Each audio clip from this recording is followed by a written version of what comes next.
Good evening, everyone. We're continuing with the essence of the Bhagavad Gita. This is Paramahansa Yogananda's explanation, remembered and recorded by Swami Kriyananda. It's quite a wonderful book, to put it mildly. Master said that millions would find God because of his commentary on the Bhagavad Gita. He said, not merely thousands, millions. I know, I have seen it. That's what Master declared. That is quite a prophecy, isn't it? But if you think in terms of, let's say, for example, the Bible, the Holy Bible, how it's all around the world and in every language virtually, and people in every culture are reading it because it is such a fundamental truth. It took 2,000 years, for less than that, but 2,000 years later it's spread like that. So when these avatars take incarnation and lay out a powerful plan for the upliftment of the world, their vision is of the ages. So what did he mean? There's 2 editions of this book. The manuscript that Master wrote was published by Self-Realization Fellowship in heavily edited form, and then Swami Kriyananda wrote this one. So people can even have 2 versions of the book to read. They're quite different in tone, not in message, of course, but the presentation and the style of the communication is quite different. I'm biased in favor of Swami just because I'm very used to the way he expresses things. So I find this book quite accessible, which is why I'm going through it, every single verse. So let's start with a prayer and then we'll get into the book.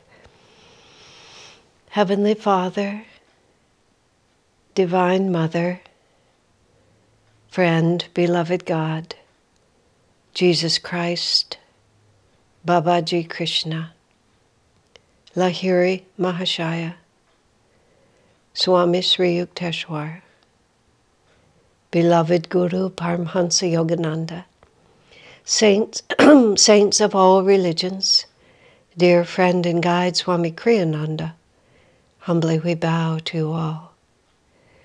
Help us to uplift ourselves, our consciousness, hearts, minds, and spirits by the presence of your love. Let your consciousness fill us, every part of our being, that we have no choice but to rise into the light effortlessly and joyously. Om, peace. Amen. Okay.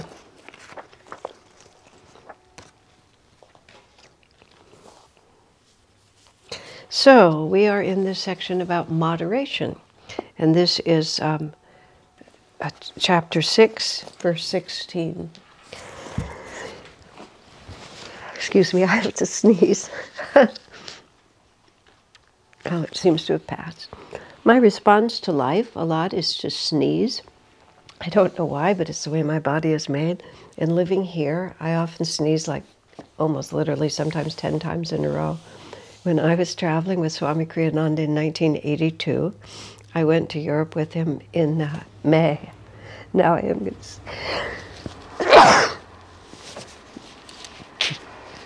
I went to Europe with him in May, and we went to Assisi and other parts in Italy where there were lots of things blooming that I was allergic to, which is mostly grass. Unfortunately, I didn't suffer, too badly, but I did sneeze pretty steadily through the whole trip. And we were in Pompeii, in Italy, which is the place that was destroyed by the volcano, and there's sort of stone rooms and things like that, things that are left, the only things that survived. So to punctuate this, now I'm going to sneeze again. You'll see why it's very relevant. So I was with Swami and our other traveling companions and a few total strangers, and we were in some small stone room. And I sneezed about 3 times in a row, and I have just an ear-splitting sneeze. And in that room with all the echoes, it was so outrageous. And then Swami began to laugh, and then everybody began to laugh. All the strangers, people I didn't know, because it was just so outrageous to have my sneeze reverberating in this room. And so Swami suggested later that I should write a unique travel log, and I should call it Places I Have Sneezed. That's what he thought.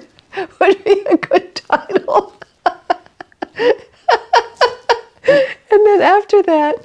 And this is, again, like sort of when I make transitions in my life, when I go to one place to another, I mean, just daily. Often when I go to one place, from one place to another, my body will react. So often there would be a satsang with Swami, and we'd all sort of be sitting there just about to start, and then I would sneeze. And so it got to be that Swami would say, Asha has sneezed, now we can start. I don't know if it's on recordings or not, but it just sort of became part of the way things work. So I consider it an auspicious thing. It's a little bit like, tying the story about the man who did the funeral service for his father, and there was a stray dog that was interrupted. This is a story in India. This is apocryphal, not literal. There was a stray dog, and the dog was interrupting the fire ceremony, so they tied the dog to the porch, to one of the pillars on the porch. Then when that man died and his son was doing the shraddha, the funeral service, he wanted to do it exactly as his father had did it. Then he remembered that there was a dog tied to the porch. They didn't have a dog, so they had to get a dog, and they brought the dog and they tied it to the porch. You can see 4 generations later, the dog became more and more the middle and the symbol of the whole ceremony. So we haven't quite reached the point where nothing can begin until I sneeze. But Swami was sort of working us toward that. It would have to be, they would have to tickle me so that I could sneeze so that we could start, who knows. Now, moving right along. I'm always, one more sneezing story just while we're at it. Usually when I'm in our temple, because I always am wearing one of these remote microphones, and I depend on the sound person to mute my microphone when I'm not actually talking. But this was before we had our actual building temple, and we had a retail space, an office space on the 2nd floor that we'd rented. It was a very nice chapel because it was like sort of in the middle of the building in the back. And so we were there during non-business hours. It was absolutely silent. The building we have now is, of course, much better, but it's right on a busy street. So it was, when we moved into it, was comparatively quite noisy. So we were still in that retail space, and we were having, it wasn't the Christmas meditation, but it was a longish meditation. I'm wearing a microphone because I was leading, beginning and ending it, right in the middle of like an hour into meditation, absolute dead silence. I just had one of my, like, Herculean blast the wallpaper off the wall sneezes into the live microphone. I really thought some of the people in the room would just die from fright, just out of pure silence. And of course, I tried to suppress it. So when it finally came out, it was twice as big, and it just burst into the room. No one laughed, but later, they just looked absolutely shell-shocked. It was terrible. Sometimes now, if I feel like I'm going to sneeze, I just don't trust the people on the soundboard. I'll, like move my microphone off. Okay, enough about sneezing. On to the Bhagavad Gita. Chapter 6, verse 16. O Arjuna, yoga is not for him who eats too much or who fasts too much, who sleeps too much or who sleeps too little. 6:17. One who is temperate in eating, recreation, working, sleeping, and wakefulness attains yoga, which destroys all suffering. Now, this is a very important verse, and it has to be understood in the right way, because he's not telling us not to be disciplined. So let me give you a context, a long story to just sort of help give you a feel for what this is really about. I was asked to give a satsang for, I think it was the group in India, with Zoom. I can, quote, give a program in Mumbai and Delhi and Dallas, Texas, just literally sometimes from my bedroom, just because that's what we're all doing. So I was giving a program in some other city, and the question was, how much discipline is enough? Because how hard should we push ourselves? It's a very, very good question. And so here's a long tale that will give us some idea of this. In one of the last pilgrimage tours we led to India, which would have been about 2005, somewhere around in there, it doesn't matter when. For the last couple of pilgrimage trips we led, at the end of a 20-year cycle of doing that, we started going to Badrinath, which I wish we'd started going to Badrinath at the beginning. Badrinath is about 10,000 feet or 11,000 feet in the Himalayas. It's a very, very famous old shrine established by Adi Shankaracharya. There's a rock statue there that looks like Babaji and is considered to be Babaji. The shrine is to Babaji. It's just a magnificently holy place. If you've been on pilgrimage, you understand what I mean by that. Ananda village is sacred ground too. When I went to Ananda village for the first time in 1970, in August of 1970, and was on the grounds of the meditation retreat, I had never been to any place that I would have called holy before. And I remember standing there and I just had the awareness, this is holy ground. And I feel that way to this day. It's a sacred place on the planet. So there's some spectacular feeling in going to an ancient sacred site like you can find in India or Egypt. I've never been to Egypt, but places where deep sacred things happened. So there we are in Badrinath, which in and of itself was, to me, was thrilling. I presume it's a past life memory as well. When on the way to Badrinath, that would have been, it was probably our first trip, the road, there'd been a lot of rock slides and things like that, because at least at that time the road wasn't well maintained. I think it's better maintained now. So we went from wherever we had been to Josimat, which was about 7,000 feet. But then the road was blocked and we had to spend an extra day and night in Josimat, which was also lovely. And there's an ashram there dedicated to Swami Shankaracharya. It was an unexpected stop on our journey. We had expected to go all the way to Badrinath, but we were stopped by the rock slides. And so we had to fill in the day. So we went to that ashram, which I had never even thought about before. As soon as I stepped on the grounds, it felt so familiar to me. I mean, once you factor in reincarnation, travel gets to be lots of fun. So it was just so familiar to me. And we went to this cave where Adi Shankaracharya had often meditated and had cosmic experiences. And the whole thing was so delicious. So feeling so familiar there, undoubtedly, Badrinath was also a home place to me. So there we are in Badrinath. We're also 10,000 feet in the Himalayas, which is unusual in itself, an amazing experience. And then our guide knew about a particular sadhu up in the hills there. Our guide, Mahavir, also took the Italian pilgrimage groups. He was the guide for all of the Ananda travelers, individual travelers, other travelers. Wonderful, wonderful man. And so with the Italians, he'd met this sadhu who lived in a little kutir, little cottage, about 2,000 or 3,000 feet higher up. So we walk up from Badrinath temple itself, higher up into the hills, into this little enclave of cottages where the sadhus live, and we go into this tiny kutir where this sadhu is living. He doesn't speak English. Well, actually, I don't know, because he was in silence, so he was writing on a chalkboard. He was writing in Hindi, and our guide was translating. And his name was, well, I'll tell you that in a second. But so I'm in this little kutir, and we're kind of sitting around the kind of platform bed where the sadhu was sitting. And I just out through this little door, you know, this very small little 2-room cottage, you just see the mountains. You can't see anything else.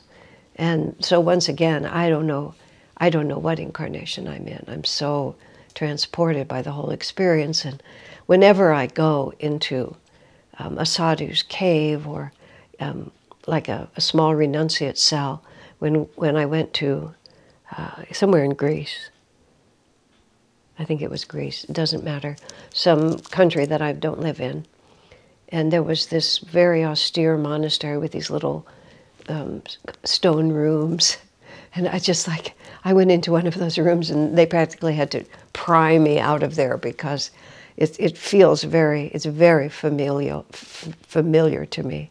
I was thinking of the phrase familial warmth, which Master means attachment to your birth family, but there was a warmth about those places, and they just look like austere stone places to others, but those must have been happy lives for me. So I'm there looking at the mountains. This sadhu is writing in Hindi on this slate, and our man is translating, Mahavir is translating. Turns out this man is called Boxwala. And box, the American English word box, wala means someone who is a proprietor or who uses, you talk about truckwalas or people, I'm not quite sure the exact meaning, but it's like he had a very strong relationship to the word box.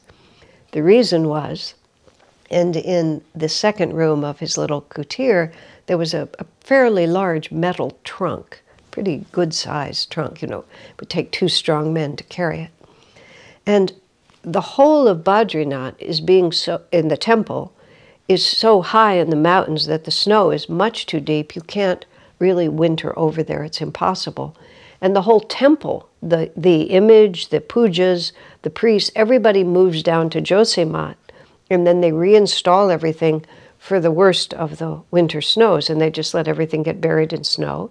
Then when the spring comes and the snow melts, the deity takes a trip back up the mountain, and he's reinstalled in his main temple.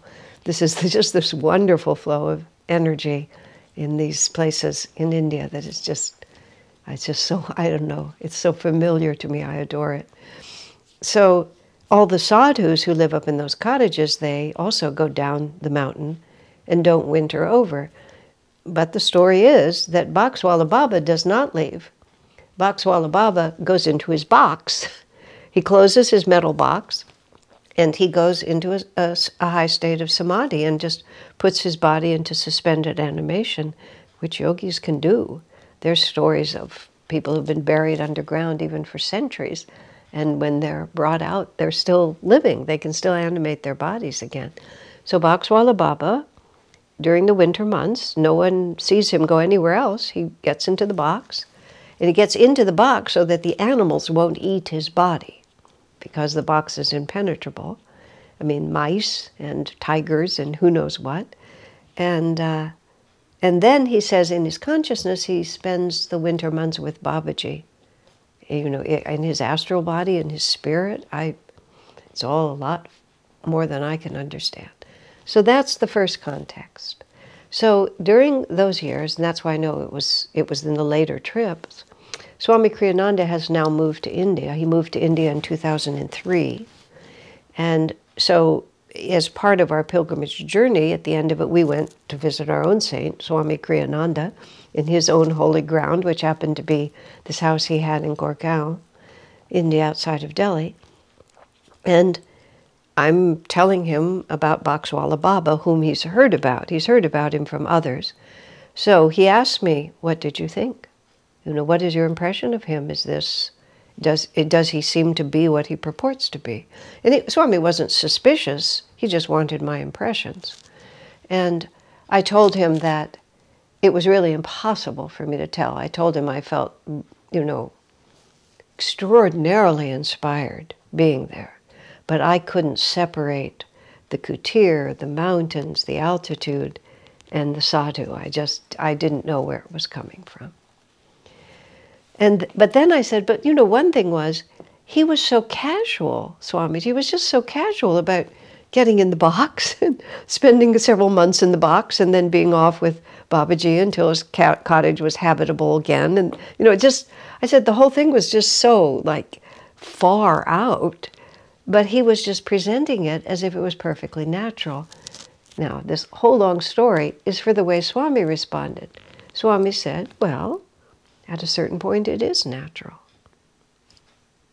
It's like, at a certain state of consciousness, this is simply how you behave. And it doesn't seem remarkable to you, because this is who you are. And, we're not amazed every day that we get up and make orange juice and have cereal. It's just what we do.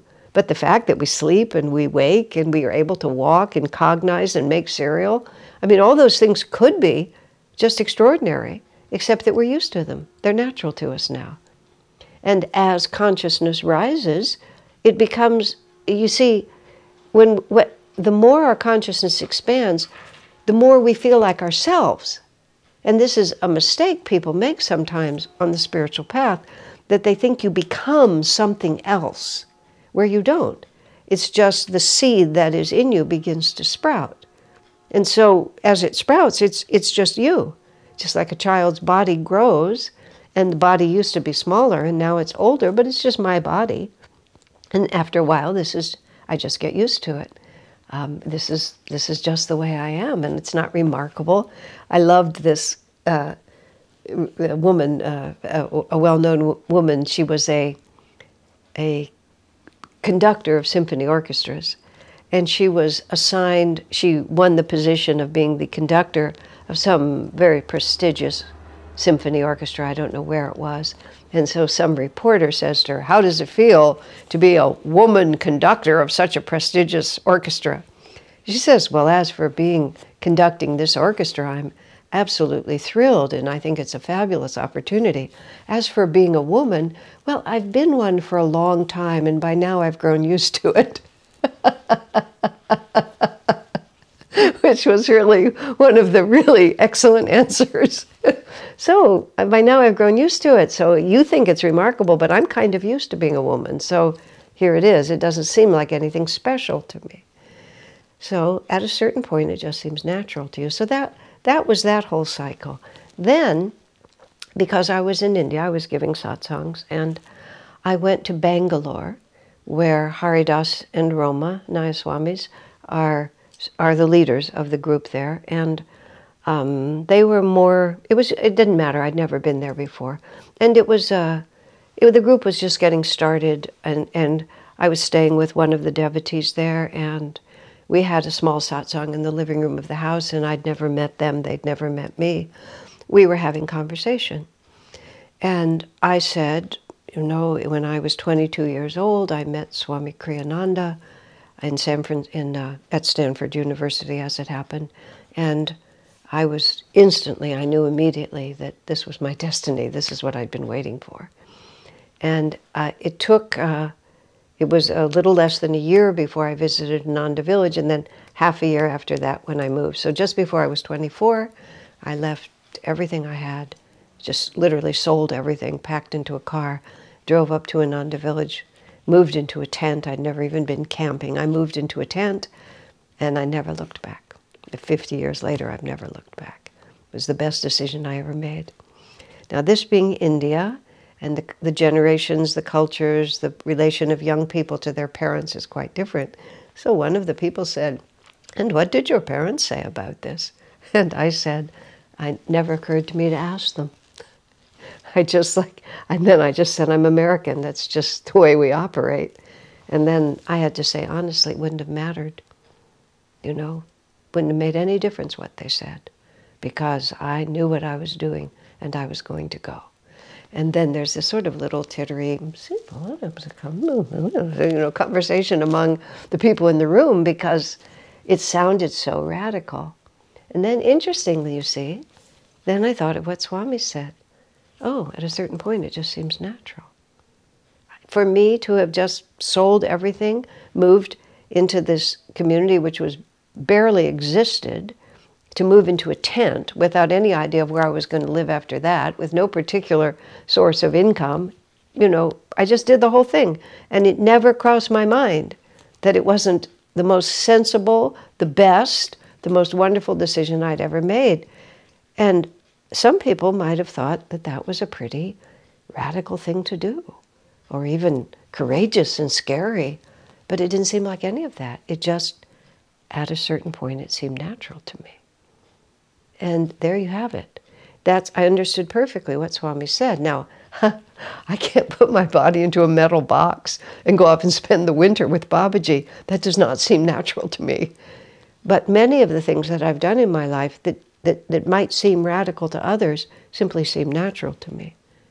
So now we're going to come all the way back to the verse where he's saying, don't eat too much, don't sleep too much, don't eat too little, don't sleep too little. The whole question is not for people who are too extreme, it's for people who are moderate. But another word for moderate is people who think sensibly and act according to what is really appropriate and natural for us to do. Here's another example of this. Swami Kriyananda, when he would come and visit us here in this community in Palo Alto, and sometimes he would just come for a weekend, and maybe he would do a Sunday service.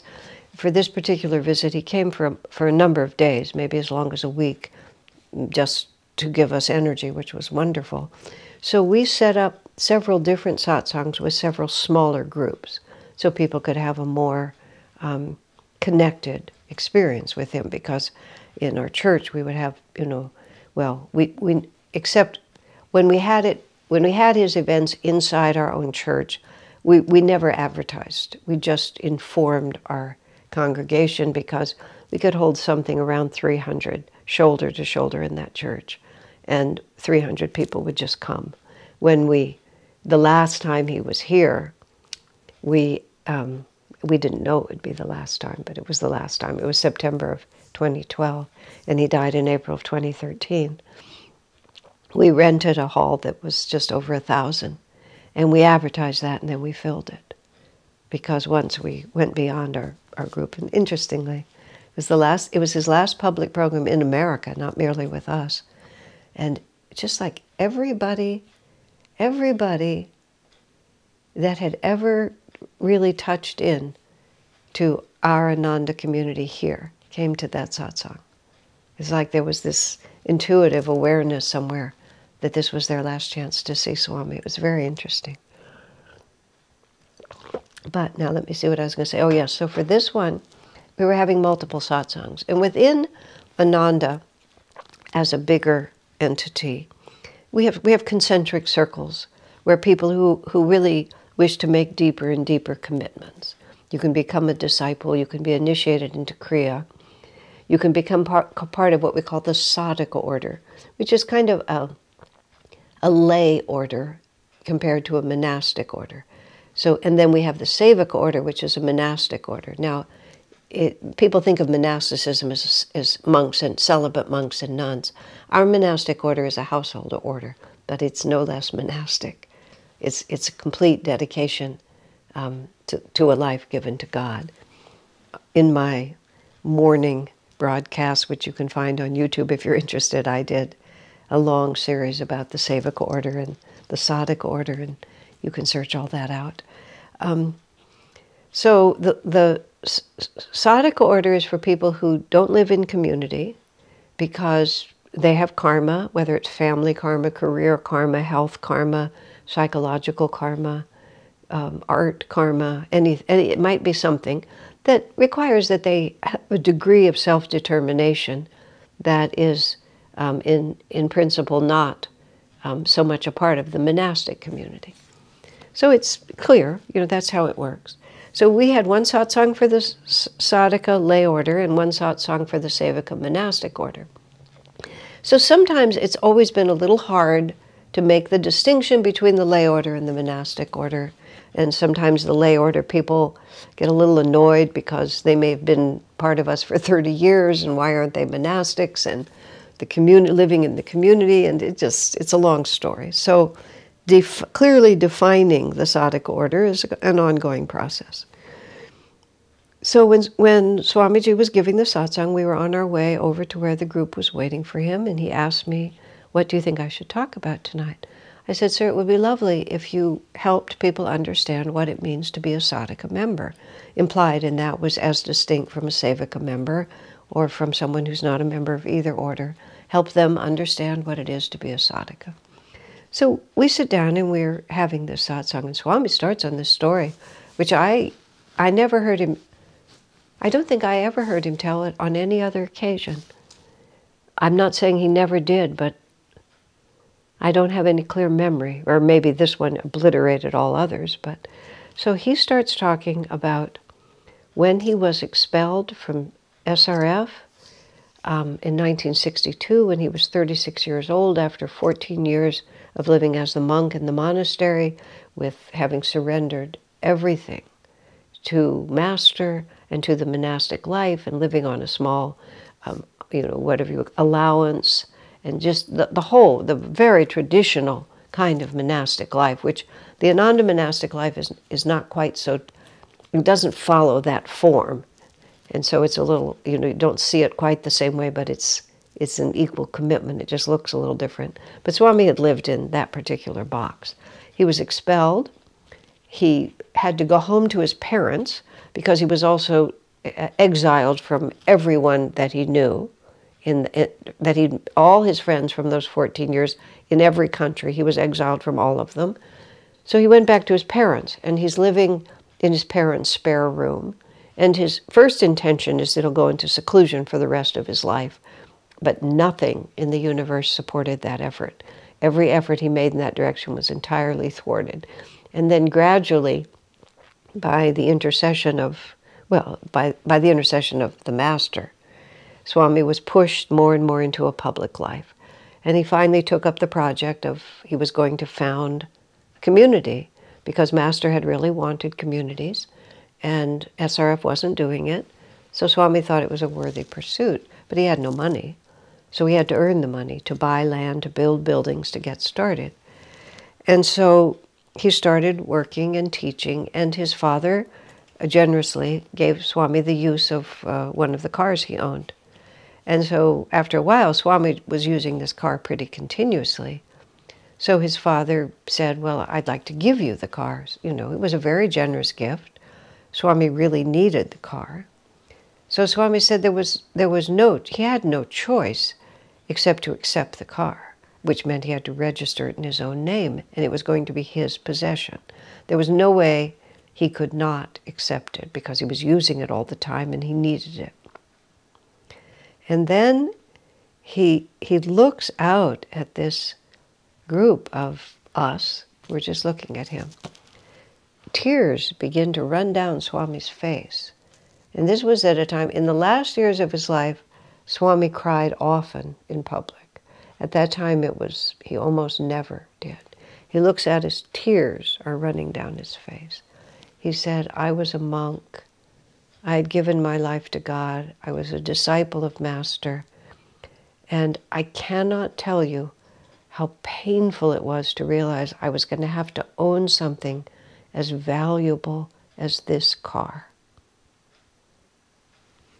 And he became so, as he was remembering the pain of that, and the pain of it was at least 30 years in the past, maybe later, I'm not quite sure when this was. I think this was in the 90s. So it was at least 30 years in the past. And still, it brought him to tears, because it was just unbearable to him that his vow of renunciation was going to be violated in such a dramatic way. So, that kind of got our attention, and we're pretty silent, just a little stunned sitting there. And somehow he said a little more. I don't even recall what he said. Then it was a very informal satsang, so he turned to me and he said, well, Asha, is there anything else that you would like me to talk about? And I said, well, maybe you could talk to people about what it means to be a part of the sadhaka order. And he looked back at the audience and he said, that's all I have been talking about. And then he got extremely serious and he said, don't even try to live the way I live.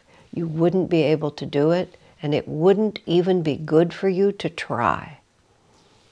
And that was his, I'm going to explain to you what the sadhaka order is. It was quite something. And putting it together with everything else, well, when we started, when the Nayaswami order started, which was in 2009, and there was the Nayaswami vow, which is the vow of complete renunciation, which is the Swami vow, makes you a sannyasi. Swami created two novice vows in relation to the Nayaswami vow, which is what we call the novice version, rather than the life vow. One is the brahmachari vow, which is for those who aren't married and never intend to. And the other he created was the tyagi vow, which is for couples who aspired to be Nayaswamis together, because that was part of the new orders, that you didn't have to separate from your spouse. You could be complete sannyasis and still be married. So he created the Tyagi vow. So those were the novice vows for the Nayaswami order. Then later he added the pilgrim vow.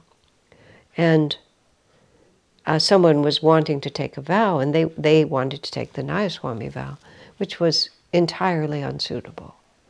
And I said, why do you want to take that vow? Why are you asking for that vow? Except I said it in a less accusatory way. I said, oh, why are you thinking of that vow? Because it's the highest vow, they said. And this was a highly accomplished career person who was used to going after things, and very admirable. But that's not how you live your spiritual life. You don't live your spiritual life by saying, well, the Nayaswami vow is the highest vow, that's the vow I'm going to take. You have to ask yourself, what is natural to me? And of course, we should always be expanding what's natural to us, but nature doesn't make sudden leaps. And if you take something and stretch it too far, you practice what I call boing back yoga, which is my own term for it. Have you ever seen those paddle toys that have an elastic string on them and a little rubber ball at the end? I used to have some when I was a kid, and I loved them.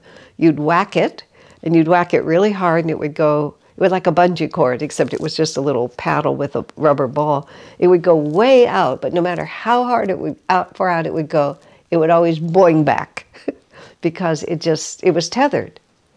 So if we strain ourselves too hard, we think that we're being really good at what we're doing, but when we strain ourselves too hard, we just set into motion the inevitable boing back, because we won't be able to sustain it.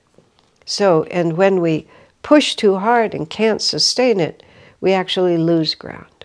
And so we think, well, if I just make a modest step, and then a modest step, and then a modest step, I'll never make any progress. But you will. Because if you know where you stand and what's already natural to you, and use that as the foundation for the next step, then that next step, you'll be able to hold it. Because it'll take discipline. I mean, every change takes discipline. Don't worry. It takes discipline. But it's discipline that you can sustain, and then that becomes natural to you. Multiple times in my life, because of various things, and I have to say this is not a discipline that is that hard for me, but one of the reasons that it's not that hard is I can watch it. I can adapt my diet when health has required me to.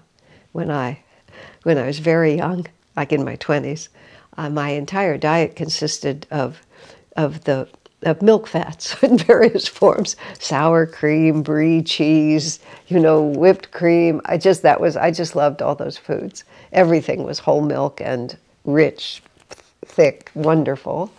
And my cholesterol just skyrocketed. And I was in my 20s, maybe I was in my 30s. And, I wasn't at all surprised.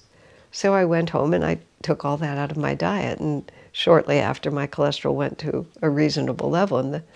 And I just laughed. The doctor said, well, how did you do that? Well, I eliminated whipped cream and brie cheese. And I just listed it out like that. Oh, he said, yeah, right.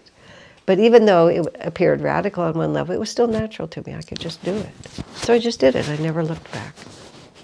And that's the kind of discipline you want to do. You want to do the one where I can do that, and then you do it.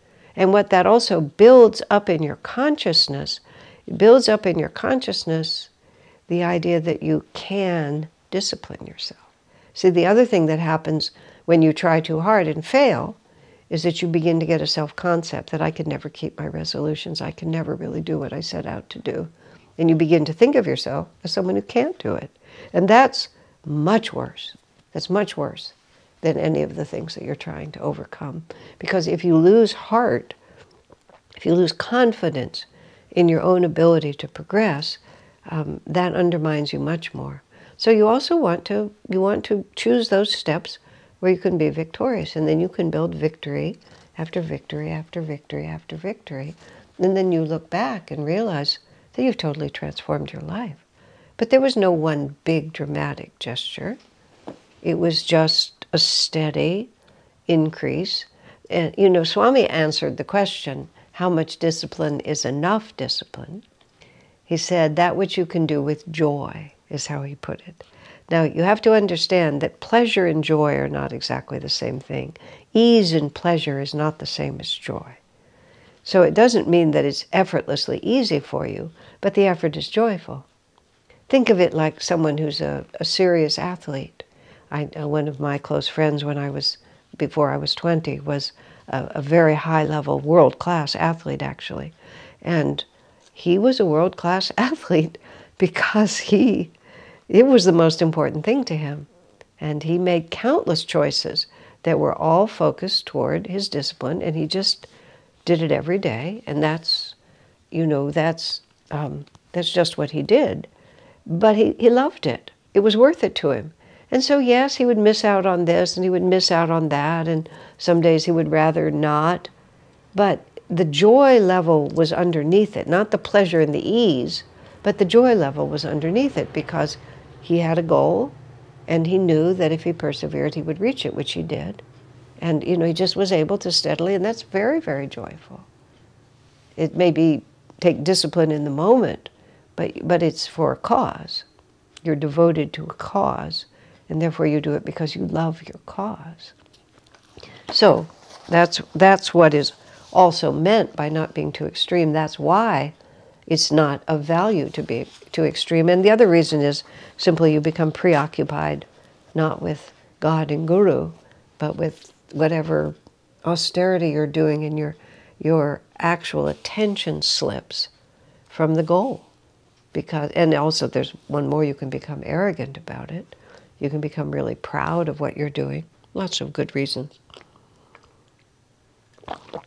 Swami comments here, how interesting it is that the teachings of Jesus were actually quite radical. Take neither, take nothing. Look at the lilies of the field. The Lord will, look how the Lord feeds them. Take no thought of the morrow. Jesus said of himself, even the fox has a hole, but a hole of his own, a den of his own, but the Son of Man has no place to lay his head. But Christianity is kind of compromised with materialism. And Krishna tells us to take a moderate path, but the Hindu religion is more known for the ascetics who go to the mountains and leave everything behind, for being world-renouncing. It's kind of ironic. But the truth of it is both the Christians, the original teachings of Jesus, and the original teachings of Krishna teach the same thing, which is really, this is what it is. Do that which works. It's much better to move slowly and arrive at your goal than to sprint around, collapse, have to be taken to the hospital, give up. There's something that in the Christian faith who they've been at this a little longer than some, and they have a phrase called over-scrupulosity, where you just try to be stricter and stricter and stricter. I apparently was falling into this. I don't have a clear memory of what I was doing, but whatever it was, Swami perceived it as I was just winding myself up so tight, as he put it, God, as he said to me, just like everything that I wanted to do, by definition, God wouldn't want me to do. And Swami said to me, God doesn't want you to be unhappy. He said, that's your idea. Meaning that the more I suffered, the more I didn't get anything I wanted, the more close I would be to the divine search. I was pretty nuts, I think, for a long time there. But it was unsustainable. And and sometimes people actually leave the path because they define it in their minds. And see, this is what Swami was afraid of. He said, you make the spiritual path so narrow that you fall off of it. Meaning, everything is denied to me except just this, but you can't sustain it. So you fail, and then in your humiliation at failing and your concept of yourself as a failure, you leave the spiritual effort altogether.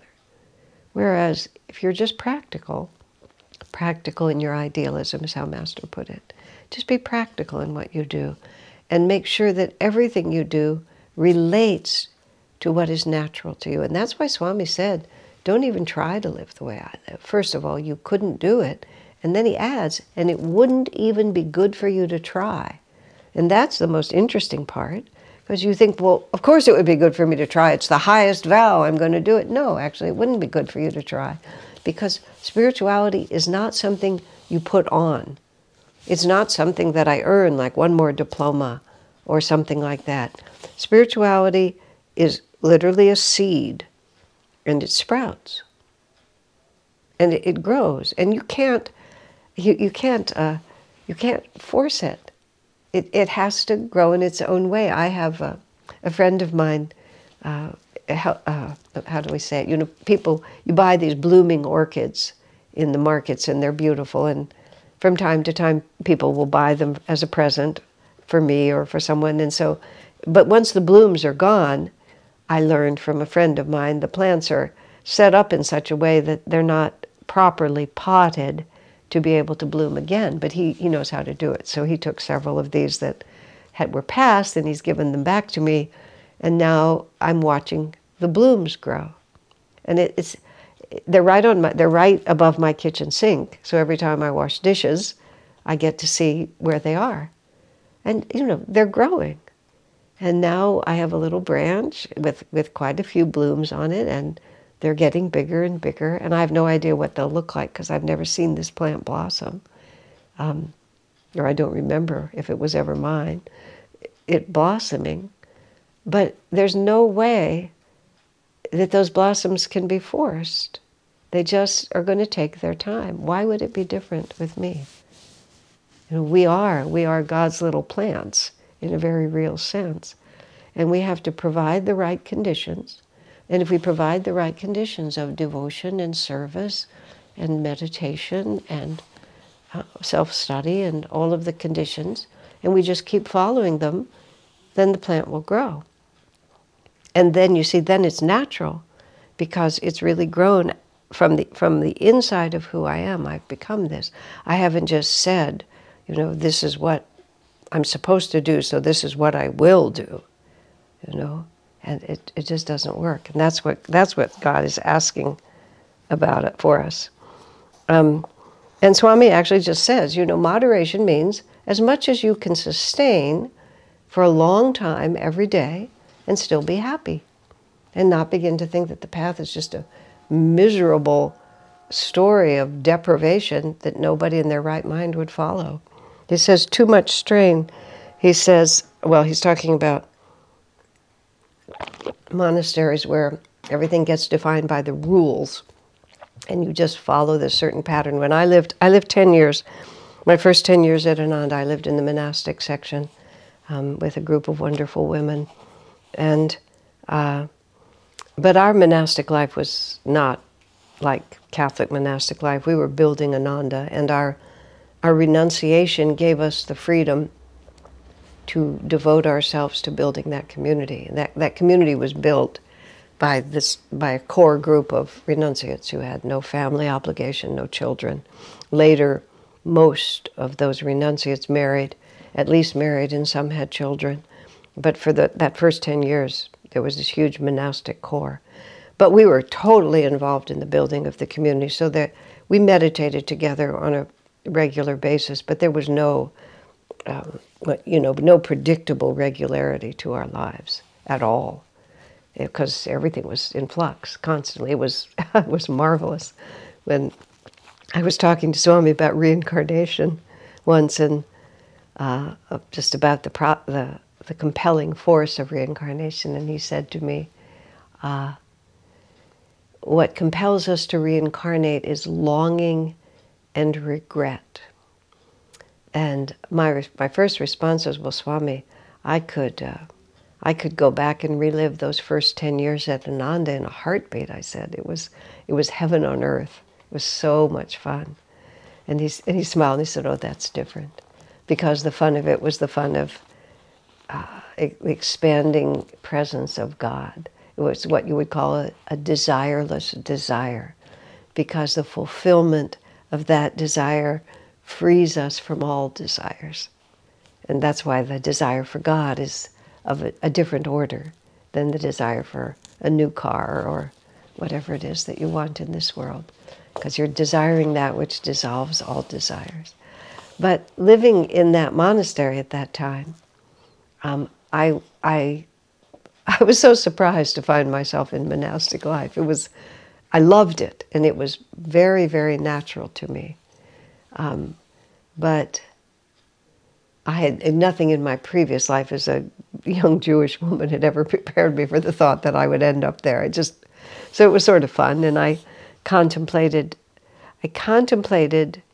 traditional Catholic monasticism, and I contemplated the idea of, one of the more cloistered orders, because a missionary order or something like that would be more like the life I had, but one of the more cloistered orders, which I read about enough Catholic saints that I really understood that life, and of course I remember it.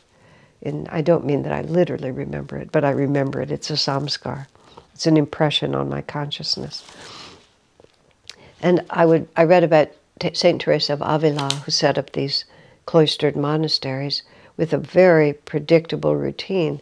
And I imagined what it would be like as a woman in her early 20s, which I was then, to enter a monastery where the routine was so established that I could look ahead 45 years, and I could look at a calendar, and I could look at the time of day, and I would know exactly where I would be, because I would be following this service or that service, and it would be the hour of recreation. I would be in the refectory, I would be in the choir, I would be in the prayer hall, I would be in my cell, because the life was just like that.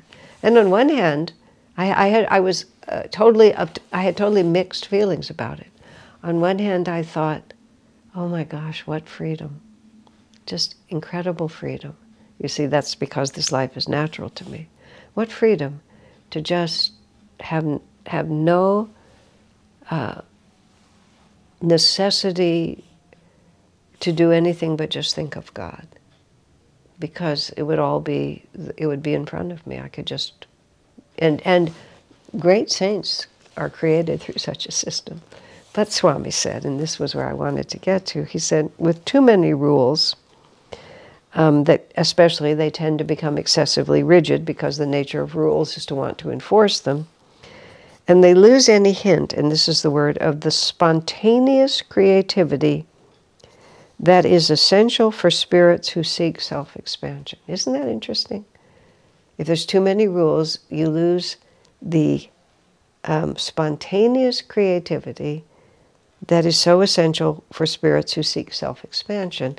That would be because of the necessity to learn to follow your inner guidance, and to learn to follow your inner inspiration, and to be authentically what is really flowing through you instead of just molding yourself to what's around you. In the early years of Ananda, Swami Kriyananda was very, to say he was understated would put it rather mildly.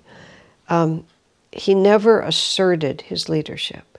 Now, that didn't mean that he didn't express it continuously, but he expressed it in the context and to the people who wanted it from him. And so we didn't have a culture for a long time. I mean, just as a very specific example, and those of you who were ever around when Swami Kriyananda was still living, when Swami would come into a room in I would say the last 15 years of his life, or certainly depend on which country you were in. Starting when he went to Italy at 1998, and then even more when he went to India in 2003. But when he was in America, which is where he lived, where his full-time residence was until 1998, we were very relaxed and natural with him. And what I was starting to say is, toward the end of his life, when Swami would come into a room, everyone would fall silent and stand up, just and pranam to him. And of course, in India, that's what they did always. And in Italy, that's what they did too, because the Italians had an intuition of Swami's saintliness. They had a strong tradition of saints, and they knew how to respond to a saint. America does not have that tradition. America has a tradition of egalitarianism, sort of aggressive egalitarianism. So the very idea of a leader, and Swamiji cultivated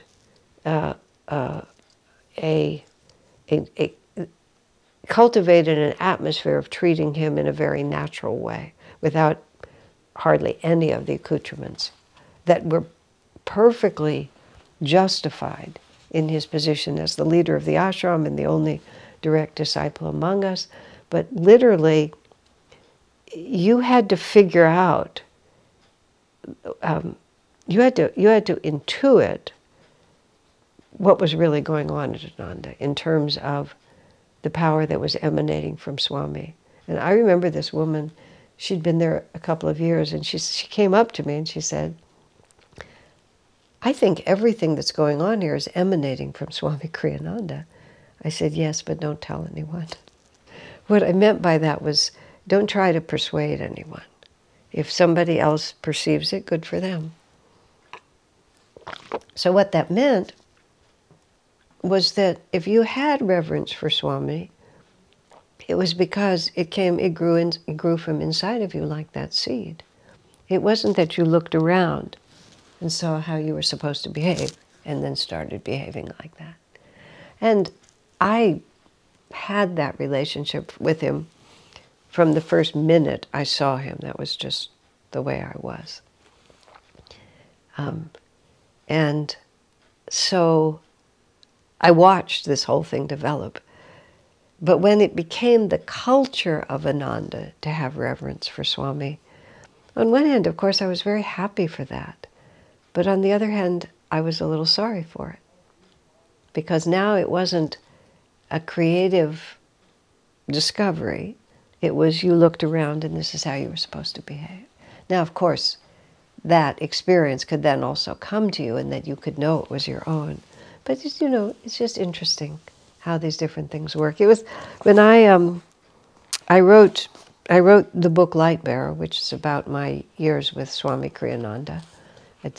I'll just say it's available in an audio book and a written book, and now it's available in Italian and Spanish, because it's just been translated. When they were doing the Italian translation, Sahaja, who translated almost all of Swami Kriyananda's books into Italian, she's extremely conscientious, and I'm so grateful that she was able to do that book. She had a conundrum, because I called Swami Kriyananda Swamiji, and J.I.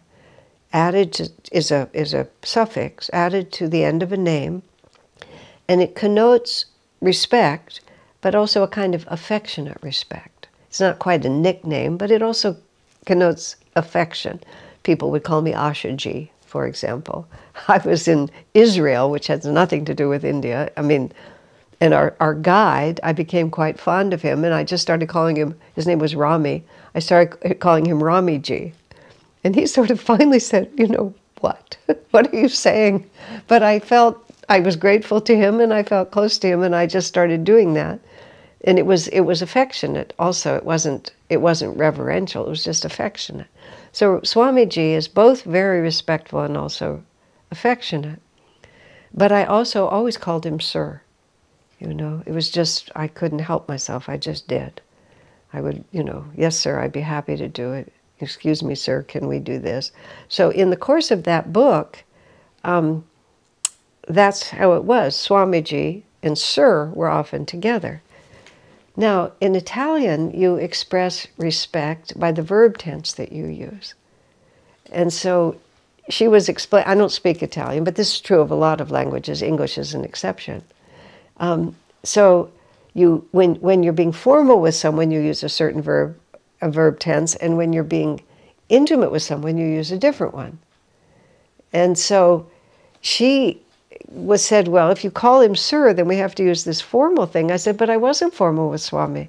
I was completely familiar. It was a very close, you know, family relationship. So you can't use a formal tense because no family would talk that way. But she says, but it's impossible to use the informal. And then the second problem in Italian was there was no equivalent for the word sir. There's maestro, but that is what they called Yogananda, master. And there's Señor, but it's written with a capital S, and it means God. And there actually literally was nothing in between. So she used the familiar tense and had to put a little, I'm not sure whether she did or not, but we talked about, she was just going to have to put a publisher's note, just explaining the difficulty of the translation, because there it is. But that was, this is hard to explain. This is the spontaneous relationship with the divine, which is you have this, it's more intimate than any relationship that you have, but it's also filled with a sense of awe. And that all has to just grow out of you. And this all comes back to, it has to be natural. It has to be exactly who you really are, because you can't fool anyone. This isn't like you can, get your graduate committee to approve your thesis or something like that. It's, you can't, it has to be the authentic vibration of your consciousness. And it's one of the many things that, certainly for myself, over many years, to really learn that it was okay just to be who I am. I remember I was sitting in my own home. I'm not quite sure which place it was where I was sitting, and there was a large picture of Master on the wall, as there is in every home I've lived in. And I was just, sitting there, and I'm very impressed by the fact that very often very important revelations just dawn. They don't come from, they don't come from deliberate effort. It's sort of like it just gestates, and then at a certain moment it's born. And I remember just sitting there, and I was just, I wasn't meditating, but I was looking at Master's picture, or was aware of it. And I actually realized that being on this path and serving Master and serving Swamiji, the only way I can phrase it is, it's simply who I am. It's not like I have to try to do this. It's like, this is who I am. When I was traveling to India once by myself, and I went on Asiana Airlines, and we went through South Korea. And I was traveling alone, and it might have been one of the first times I traveled completely alone. And I was in the South Korean airport for a few hours, and I had this fantasy that played out. It was slightly, there was a little anxiety, but it was mostly just sort of an interesting mental exercise. What if something happened and I could never leave South Korea? What if there was a polar shift and all planes were grounded forever for the rest of my life? What would I do? And I thought, well, first I'd have to learn Korean, because I couldn't get along here without being able to communicate. So I'd probably have to take some very mundane job, house cleaning or something that people often do when they first change cultures, because even if they're highly trained, they have to reestablish themselves. So I thought of the whole thing. I would, somehow get some kind of a job that I could do without language. I would learn the language. I would become effective in the language, and then I would open an Ananda center because this is who I am. And so everything that we do on the path, every discipline that we undertake, you want it to be because this is who I am. Be a vegetarian because this is who I am. Maybe it takes a little effort to do it, but it's who I am. I don't want to eat animals. I don't want to be responsible for killing them. I don't want their fear-soaked flesh as part of mine. Whatever it might be. Just, this is who I am. Strive to make your discipline not discipline, but self-definition. And then this is just how we live. So, chapter 6, verse 18. When the citta, the feeling, is completely calmed and centered inwardly in the self, the yogi, freed from every attachment and desire, attains the state known as union with God. Well, that's a nice thing to look forward to, isn't it? The Master says, how does he, Swami writes, let me just see where it is. He says, even a master needs to retain enough ego consciousness to recognize that certain duties in this world, though God ordained, are specifically his. I'll come back to that in a moment. He's not identified with his ego, but only works through it in somewhat the way a trumpeter blows his horn. Isn't that a wonderful way to think about it? What really traps people in delusion is the thought, I like this or I dislike that. Even liberated masters need enough ego consciousness to hold the atoms of their bodies together. So it's not like you can't know who you are. Master himself said, when it's time to reincarnate, this is what he wrote in Conversations with Yogananda, or it's in the Path. Master said when it was time to reincarnate, when it is time to reincarnate because he's come back to this world as an avatar multiple times, when I see the personality I have to assume, at first it feels to me like a heavy overcoat on a hot day, kind of itchy and uncomfortable. He said, but then I get used to it. Because he has to have enough ego to hold his atoms together. There has to be enough consciousness of his unique individuality to manifest a body. And then he says, as he puts it, and I love this phrase, because it's true for all of us, he needs enough ego consciousness to recognize that certain duties in this world are specifically his.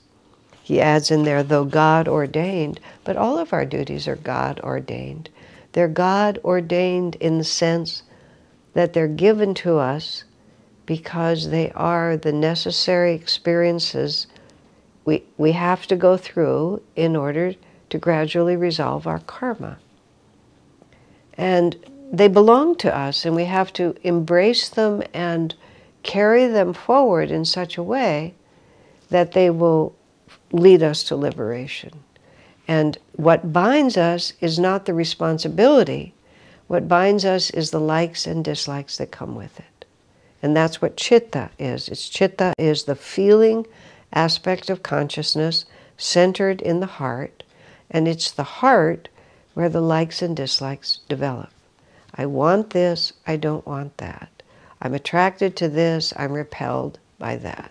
This makes me happy, this makes me unhappy. I mean, think about it, it just goes on and on and on. For much of my life, I was very sensitive. Until one day I realized that even though I kept thinking of this sensitivity, is somehow like indicative of spiritual development. But the way I used my sensitivity was that I couldn't do that, I couldn't do that, and I had to protect this, and I had to protect that. And one day I realized spirituality should make me strong. Spirituality should make me self-defined. Spirituality should give me so much inner magnetism that I can just move through this world like, well, the phrase that Master uses in Autobiography of a Yogi is lion-like swamis. Just that we should live from within, and we should live from within with so much magnetism that far from having to constantly protect ourselves from, alternate vibrations, we can either, at the very least, we can be indifferent to them, and ideally we can convert them. But I was just twisted. I was just twisted in my mind because, part of what you do when you develop spiritually is, you become really sensitive to the energy. I was having a conversation just very recently about, something with someone that had never been articulated. And I said, well, of course I knew it was going on. I can feel the energy in the house. Of course I can. I can tell exactly what's going on with people. That's an overstatement. That's way overstated. But I'm very sensitive to the energy. There's a group of people in the room. I've always been that way. It's just the way I'm made. It's a benefit if I use it as a benefit. It's a curse if I use it as a curse. I used it as a curse accidentally for a long time, and I've tried to now use it as a benefit. But that doesn't mean I have to like and dislike it all. But I do have to notice, we have to live. And then we have God-given assignments. Swami Kriyananda's explanation of himself, which was just absolutely perfect. He said, I never identify with Swami Kriyananda. I consider Swami Kriyananda to be an event for which I am responsible. I mean, I've loved that. At that time when he said that, which was in the early 70s back in Ananda Village, I was in a position where I often was at the center of making events happen. Primarily, I would cook, and for a number of years, I was the one who had the most experience cooking very large meals, 100, 150, 200 people, which we would have on rare occasions, like for our Spiritual Renewal Week banquets or something like that. And so for a number of years, I would cook those big banquets just because I had had experience doing it and I could do it. So I knew what it was to put on an event. I knew what it was to have to organize and think about it and write everything up and get all the menus and buy all the food. I mean, it was a big thing. It was a big effort to make an event happen. And I just love the idea that that's what life is. That's what my life is. It's an event for which I am responsible, and certain things have to be done. Making a dinner on a specific occasion is a very limited story, but it has all these elements that all have to be worked out. And, in truth, an incarnation is a very limited story. It has a beginning, a middle, and an end. And everything has to be taken care of appropriately. And if it happens to be your life, it's a God-given responsibility that you have to carry it out. That's why the saints are so dynamic. That's why they're so engaged in the world. Elsewhere in the Gita, I think we've already been through it. The man of wisdom, yes, in all the sections about action, inaction, and detachment and all of that, the world follows and takes as its example the sage, the man of wisdom. This is how we're supposed to live. So if the sage just comes in and is indifferent to the responsibilities that have been given to him, it's no example. He's not compelled by his karma to do it. See, this is where Swami says that Master's responsibilities were God ordained, whereas mine were compelled by my karma, meaning that I've set this energy in motion and now I have to learn the lessons from it.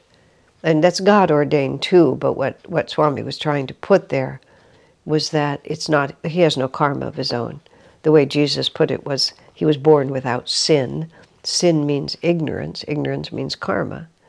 So Master had no karma of his own. He wasn't compelled, but God gave him a responsibility, in this case, to incarnate at the transition at the beginning of Dwapara to help set the tone for the new Yuga. The assignment was to teach the original teachings of Jesus and the original teachings of Krishna and show that they are unified by the principle of self-realization, that they're the same teaching. And that was his God-ordained responsibility. It was to bring unity between East and West. It was this week when this is being recorded, which is January of 2022, two or 3 days ago was Martin Luther King Day in America. And I do a broadcast in the morning, and I gave a little talk about Martin Luther King, or I gave a talk in honor of the day. A year ago I did the same, because we've been in this COVID morning broadcast system for this long now.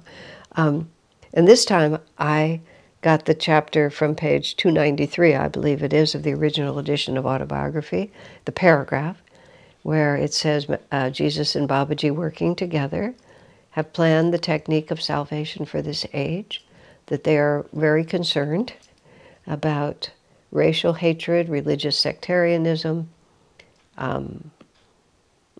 and there's one more which slips my mind, but the boomerang effects. Oh, suicidal war, racial hatred, religious sectarianism, and the boomerang effect of excessive materialism, Babaji and Krishna, and that they have planned the technique of salvation for this age, and through the great masters, this world is not run by the politicians, thank God. It's run by the masters. The politicians just act out the karma of the countries that I won't even use the word serve, that they exploit for the most part. I mean, there are good politicians, but appallingly few of them, and the good ones are like angels in the field.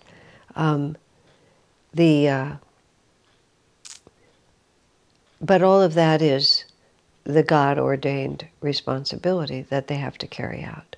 They're doing it. They incarnate entirely for the benefit of mankind. That's a whole long discussion, which I can send you to that. You just go to my YouTube channel and you'll be able to find it. It was, well, 2022, Martin Luther King Day. It was actually January 17th. That's when it was.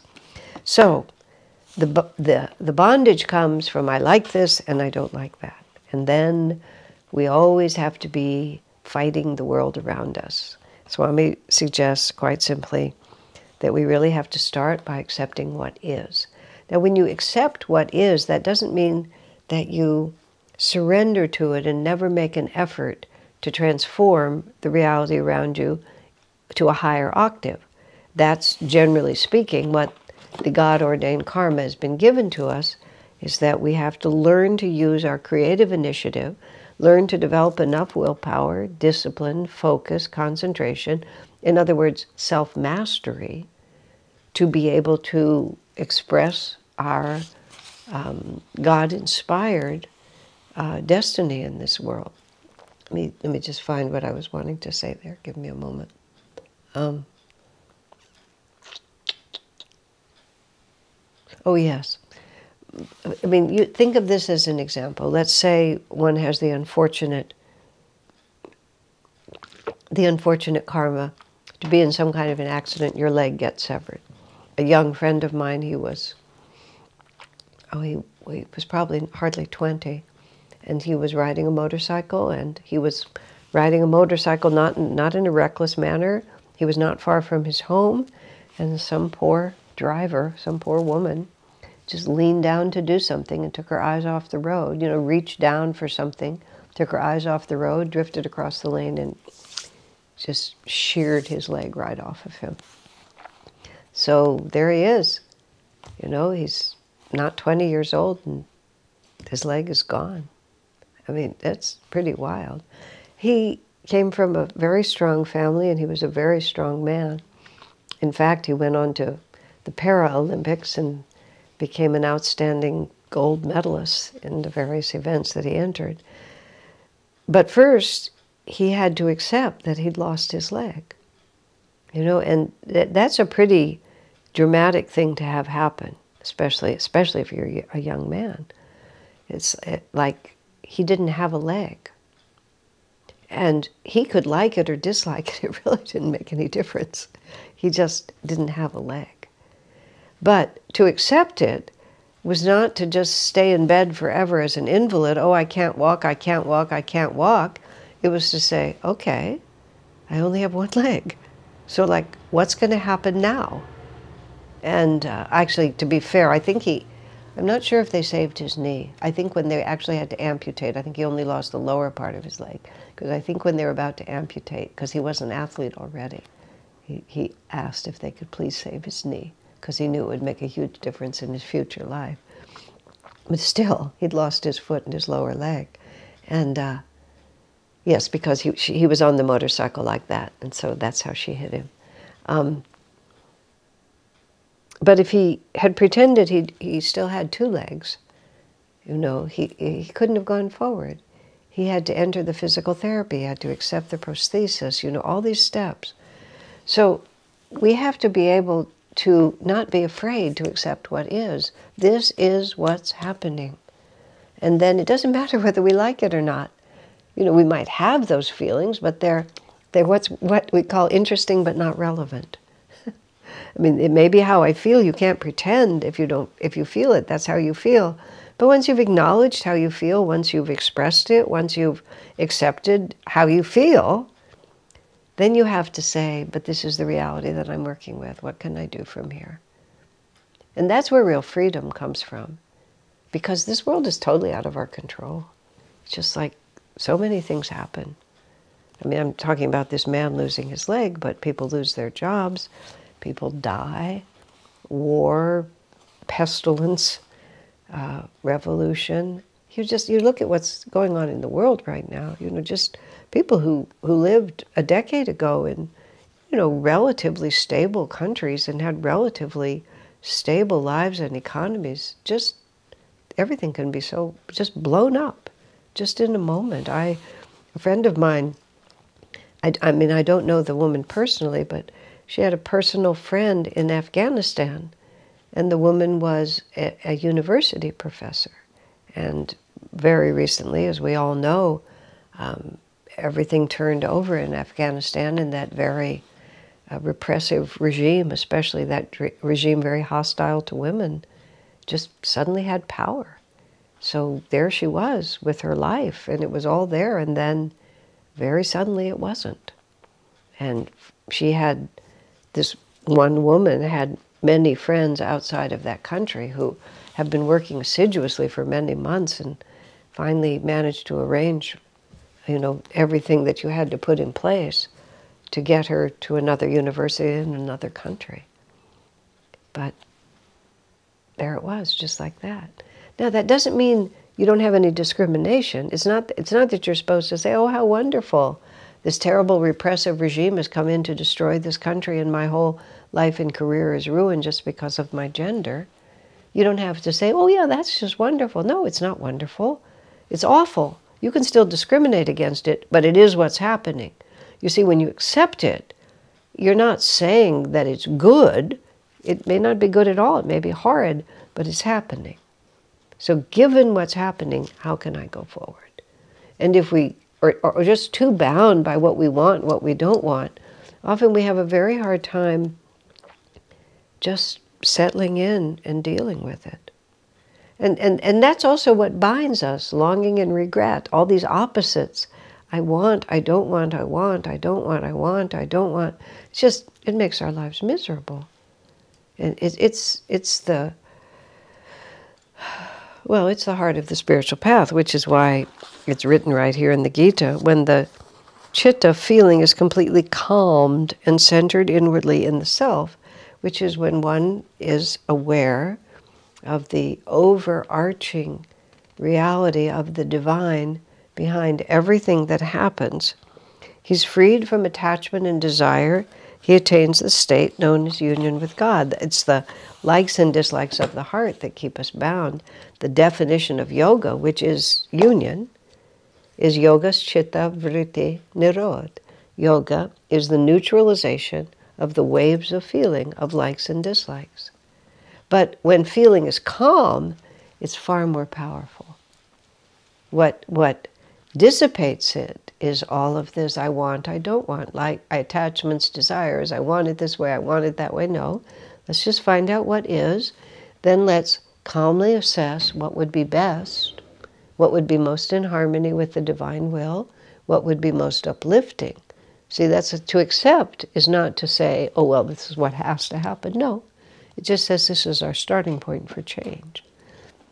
And all of this, I mean, the whole discussion I was having earlier about acting in the way that's natural to us is also accepting. It's also accepting what is. The conversation I had with the person who wanted to take the Nayaswami vow, they weren't accepting what is, which is that's not your karma, that's not your inclination, that's not the next natural step for you. They wanted to be at the top of the class, and were thinking they could just get to the top of the class by wanting to be at the top of the class. No, you have to accept that this is what I am. Going back to the sadhaka group, the clarity that we were wanting Swami to help us give is for sadhakas whose karma is such that living in a community is not an option because there are other karmic things they have to follow, to accept that that's who I am and let me build from there, instead of saying, oh, I should be this, I want to be that, I ought to be this, you should see me as this. No, just this is what it is. You have a different karma. So this is your karma. Let's move toward God with the karma that we have. And that's why Swami said, it wouldn't even be good for you to try. You have to accept what is. It would be an affectation on your part to try to live like that, because it doesn't come spontaneously out of you. When I was living in the monastery, it It wasn't, there was a certain amount of discipline involved, but the main reason I did it is because it made me happy. That way of life made me happy. It wasn't effortless, it wasn't always pleasurable, and it wasn't always easy, but the doing of it made me happy because it was who I was meant to be. If I got trapped in Seoul, Korea, and had to start the Ananda Center, it wouldn't be a discipline, it would be just who I am. And this is when we get past our imposition on ourselves of all these likes and dislikes. This is just who I am. I don't have to be ashamed of it. I don't even really have to like it, but it is what I am. So then, given this, what would be the next natural step for me? And that's how you really build a spiritual life. God bless you, my friend.